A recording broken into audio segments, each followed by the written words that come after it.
Oh yeah, huh. And we back in here. Yeah. Hey, this ain't no intro. This that entree. Did that intro with Kanye and sound like Andre.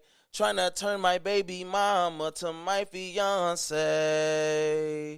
Say, nice Suzukas. You know what I'm talking about? And we back, man. You know what I'm talking about? And you going to get these sports. You going to get the whole sports. Nothing but the whole sports. So help me sports. You know what I'm talking about? And so, oh, man. I got some apologizing to do, and folk. I ain't going to lie to you. So this is my sorry for 2004.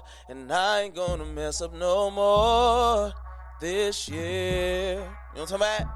I'm apologizing out here. You get an apology. You get an apology. You all get apologies. You know what I'm talking about? All right. I was wrong. I apologize. You know, I didn't know that Damian Lillard was going to, play ball out in that first game and just chunk y'all the deuces. You know what I'm talking about? My boy literally left the bubble. He went out his way to say, you know what? I'm done. My boy had already been letting y'all know. Writing was on the wall. He started posting pictures of the whole family, the little trips they took in the past. Then that boy put up that he had what was it? A lateral knee sprain and a dislocated finger. He said he can't play basketball no more, folks. It's time to go. He said it's time to go. I apologize to y'all. I thought that he was going to put up more of a fight than that. But if I was to be real and keep it all the way a stack million with you, this is about how he does. See, there's a comparison that's going to be made who had a better career out of him and somebody else. And the other guy isn't necessarily a quote-unquote winner. He hasn't necessarily won championships. All right, it's James Harden.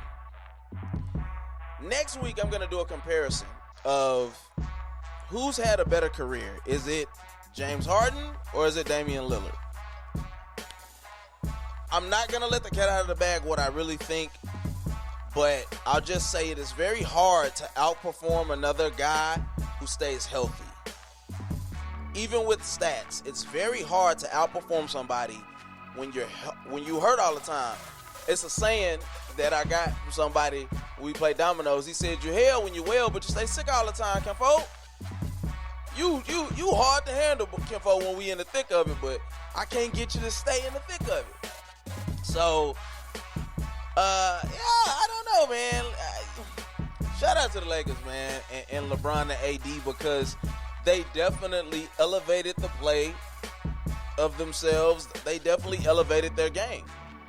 Because it was looking bad. I won't hold you, Kenfo. That series is over and done. I said I seriously doubted that they would win 4 in a row. They won 4 in a row. Now, I could give you excuse after excuse. I could tell you about how C.J. McCullough had a back injury and he played through it. And if it was football, he couldn't play through it. I could talk about the dislocated finger and the torn lateral.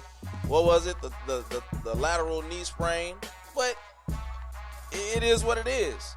At the end of the day, whether they were hurt to start the season and it had an impact on them actually winning to get that low of a seed or not, the fact is they were an 8th seed playing against LeBron James, Anthony Davis, and a still subpar, semi-decent roster. It's not that great. But when you have 2 great players and it's only 5 players to a team, then you do still kind of hold the cards. If you got one decent player and Rondo has actually been elevating his game, this is what happens. So for that, I apologize. The Trailblazers actually didn't have a great chance to win it all. It is what it is. But, so the question is, KD or Kawhi, who's had a better NBA career thus far? Now, before you guys say, you gotta be kidding me, that is not a real comparison. KD got 3 championships. Famoski. Or is it actually 2? I don't know.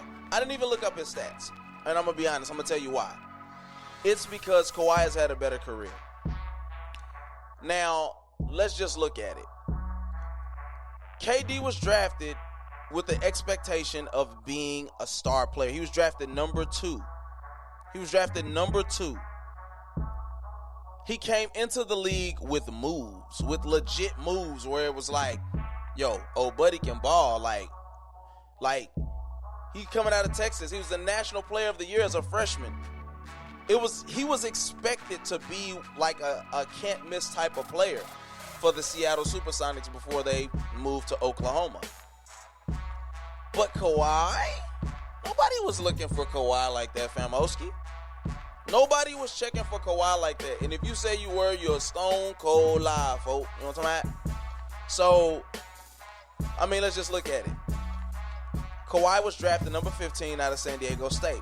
Top 15 player out of 30-something teams. That's not bad, but he wasn't the player he is today when he got drafted. Nobody is. Don't get me wrong. James Harden wasn't who he was then when he got drafted now.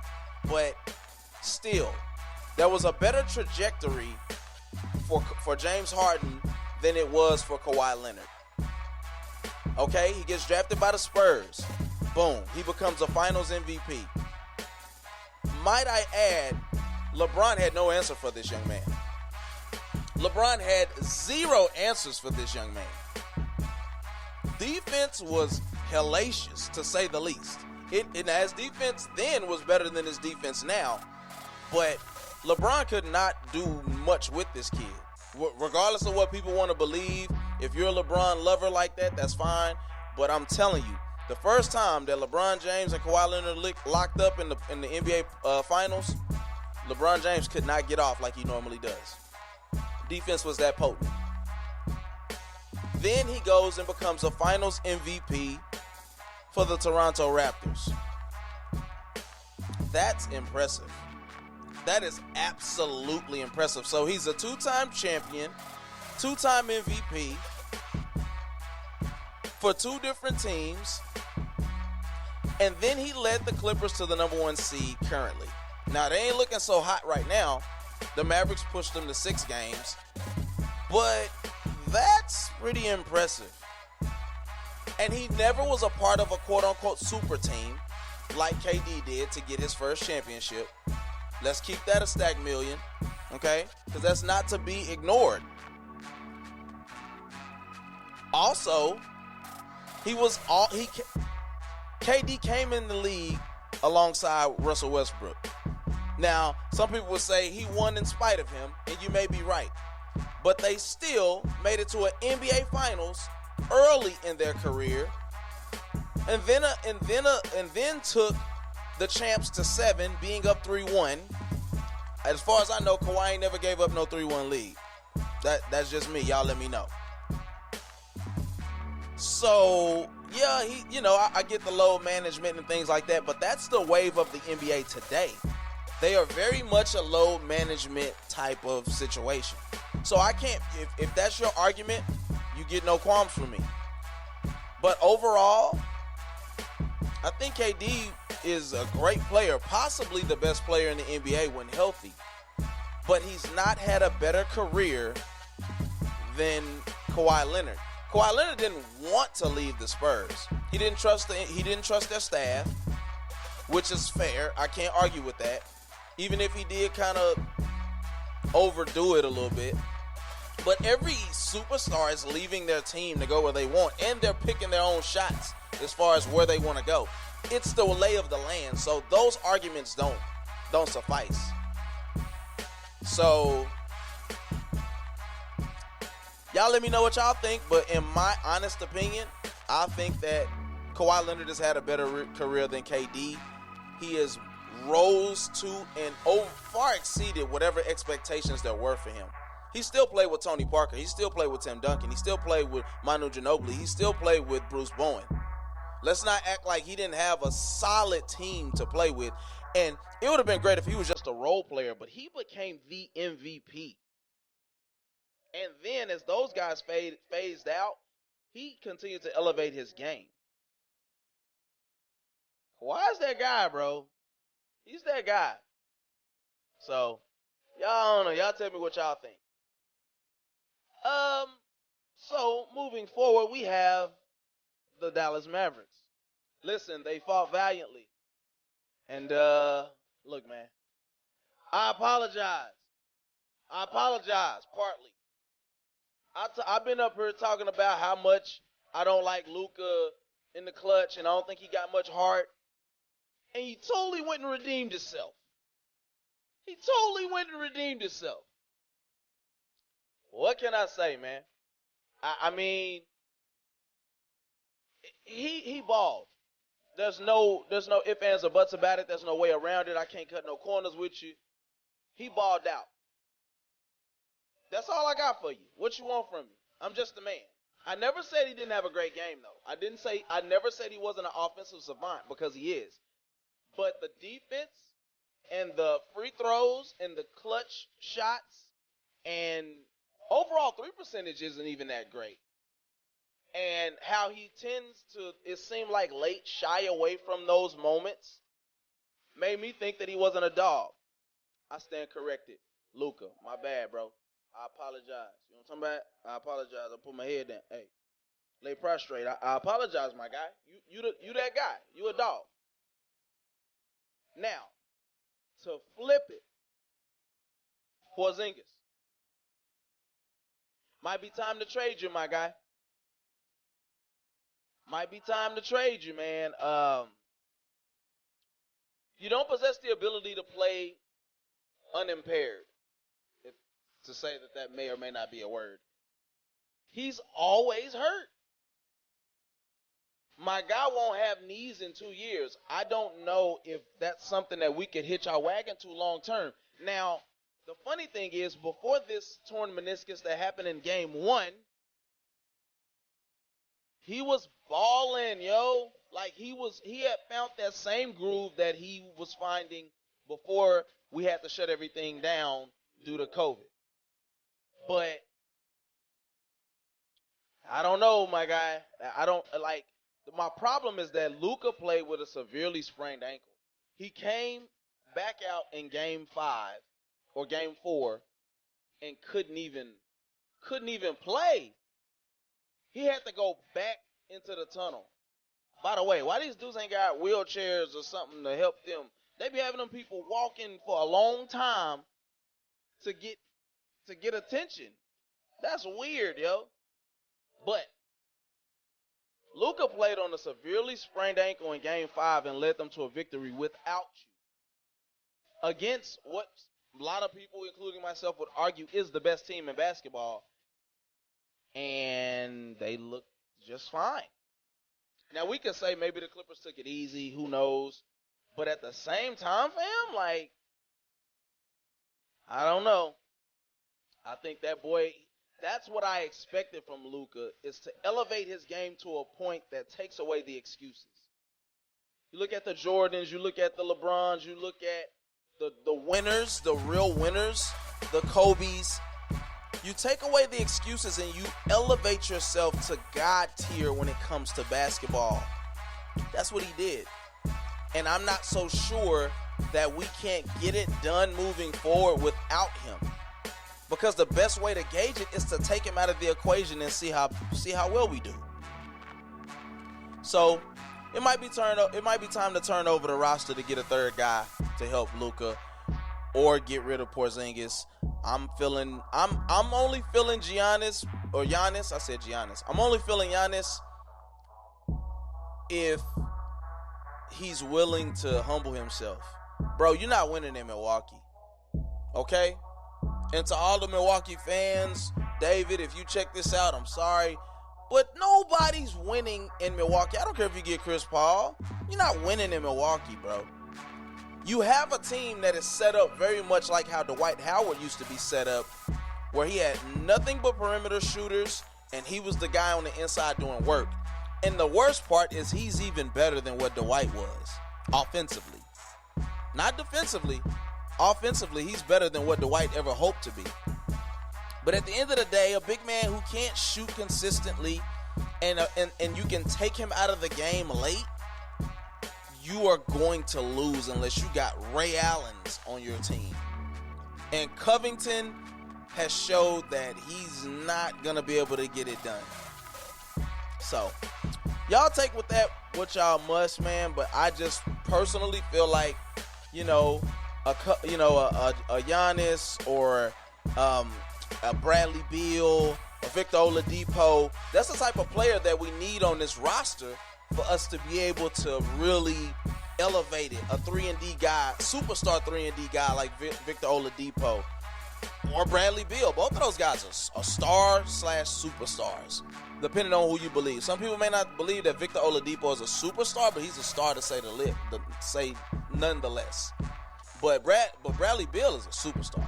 Florida player. You know what I'm talking about? I say give him a shot if we can to get him away from there. But to end this, let me say this.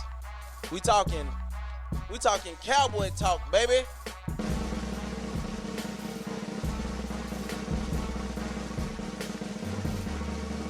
Let it build. Hey, Cowboys going 13-3. Hey, let me say it one more time. Cowboys going 13-3. Hey, listen, this roster is looking phenomenal.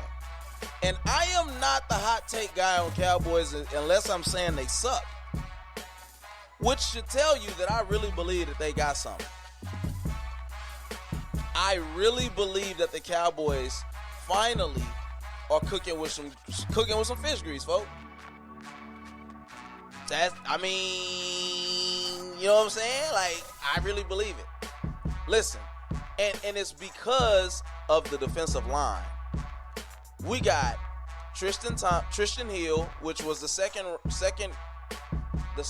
round draft pick from last year, who was looking like a dud. Apparently, he's impressing all of a sudden. Tyrone Crawford was out all last year with 2 hip issues. Old nigga type stuff. He's back. We have Randy Gregory will be out for 6 games as a pseudo suspension because they got to reprimand him for whatever he messed up before he went out last year, 2 years ago. We have Aldon Smith, who they said is looking phenomenal in practice, an ex-San Francisco 49er who was balling out, 18, 19, 20 sacks type situation. Oh, and I haven't even mentioned that we got Everson Griffin from Minnesota, an absolute baller. Tank Lawrence coming back. Tank. Bro, if we can get pressure on the quarterback consistently with this roster, and not to mention they're going to have the one-legged fool rushing from the edge sometimes. I can't even get his name out. But the guy from Notre Dame, I don't really like him, and I'm a Notre Dame fan. But Smith, his last name is Smith. I'm getting him mixed up. Aldon Smith, I'm getting him mixed up with the other guy. But anyway, linebackers are set to start back looking decent. But back to what I was saying, if the defensive line can get pressure, who cares what our corners do? Just don't run the other way with your pants down, and we will get interceptions. We'll turn the ball over. But we need them to do what they do. Watch my shoes. You understand what I'm saying? So, and not to mention, old Earl is still sitting out there.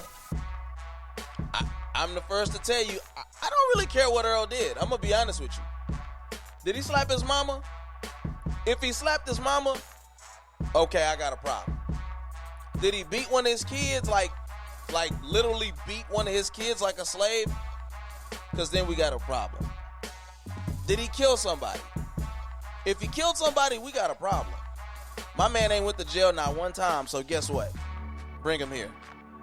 Hey, Earl, let me holler at you, folk. Texas boy. Love the Cowboys. Bring them to me. Give me some more. We want some more. You want some of that? Cowboys is going to do what the Cowboys do, folk. You know what I'm talking about? I'm excited. I'm not going to hold you. Season starts tomorrow. You're going to get this podcast today, not tomorrow. Listen, man. We're going to take us one more break, man, and then we're going to get into the meat of this thing. You know what I'm talking about? So what? I apologize. We got a lot to get into, man. When we come back. Peace.